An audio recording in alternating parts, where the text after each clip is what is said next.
Assalamualaikum warahmatullahi wabarakatuh. Perkenalkan, kami dari kelompok 6 yang beranggotakan Haniatur Rosida dan Lidiana Dwi Rahayu akan mempresentasikan materi mengenai tipe perilaku konsumen. Peran konsumen dalam membeli. Menurut Kotler, keputusan pembelian adalah proses merumuskan berbagai alternatif tindakan guna menjatuhkan pilihan pada salah satu alternatif tertentu untuk melakukan pembelian. Pemasar perlu mengetahui siapa yang terlibat dalam keputusan membeli dan peran apa yang dimainkan oleh setiap orang untuk banyak produk. Cukup mudah untuk mengenali siapa yang mengambil keputusan. Menurut Kotler, ada 5 peran dalam keputusan pembelian. Yang pertama, pengambilan inisiatif, pemrakarsa atau pencetus.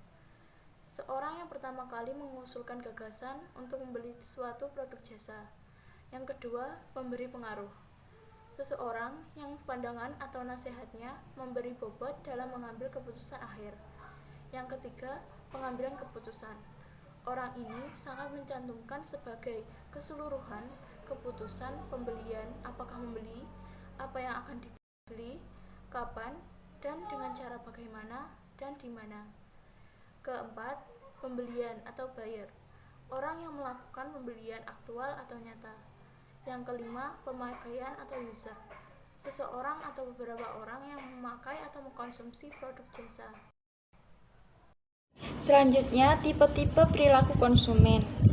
Yang pertama, complex buying behavior, yaitu seseorang pelanggan akan memiliki complex buying behavior atau perilaku membeli yang kompleks bila involvement tinggi dan perbedaan antara brand sangat jelas. Yang kedua, dissonant reducing buying behavior, yaitu produk yang terlibat memiliki involvement yang tinggi tetapi ada sedikit atau tidak ada perbedaan antara brand. Yang ketiga, habitual buying behavior, yaitu pelanggan-pelanggan yang memiliki habitual buying behavior tidak melihat bahwa ada perbedaan antara brand dan involvement pembelian tersebut sangat rendah. Yang keempat, variety seeking buying behavior, yaitu pelanggan memiliki involvement yang rendah tetapi perbedaan antara brand ada. Selanjutnya, rangsangan pemasaran, yaitu produk, harga, saluran pemasaran, dan promosi. Rangsangan lainnya, ekonomi, teknologi, politik, dan budaya. Ciri-ciri pembeli menurut sosial, budaya, pribadi, dan psikologi. Proses keputusan pembeliannya, pemahaman masalah, pencairan informasi, pemilihan alternatif keputusan pembelian, dan perilaku pasca pembelian. Keputusan pembeli menurut pemilihan produk, pemilihan merek, pemilihan saluran pembelian, penentuan waktu pembelian, dan jumlah pembelian. Model perilaku pembelian menurut Kotler 2008 P226, keputusan seseorang atas merek, kategori, produk, tempat untuk didatangi, waktu pembelian, dan jumlah pembelian merupakan hasil dari rangsangan atau stimulasi yang berasal dari luar dirinya. Selanjutnya, partisipan dalam proses pembelian bisnis. 5 peran dalam keputusan pembelian, yaitu yang pertama adalah pengguna atau user, yaitu anggota organisasi pembelian yang benar-benar menggunakan produk atau jasa yang dibeli.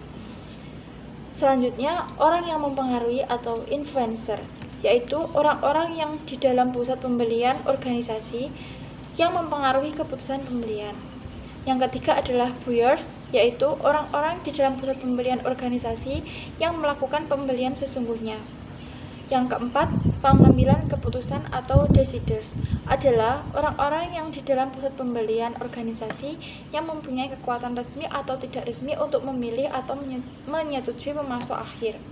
Yang kelima, penjaga gerbang atau gatekeepers, yaitu orang-orang di dalam pusat pembelian organisasi yang mengendalikan aliran informasi kepada pihak. Selanjutnya, etika dan prioritas konsumsi sebagai konsumen muslim. Ciri-ciri perilaku konsumen muslim yaitu 1. Seorang muslim dalam berkonsumsi didasarkan pada pemahaman bahwa kebutuhannya sebagai manusia terbatas.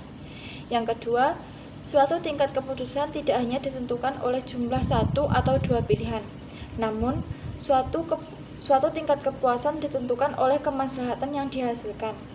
Yang ketiga, seorang muslim tidak akan mengonsumsi barang-barang syubhat apalagi barang-barang yang sudah jelas haramnya.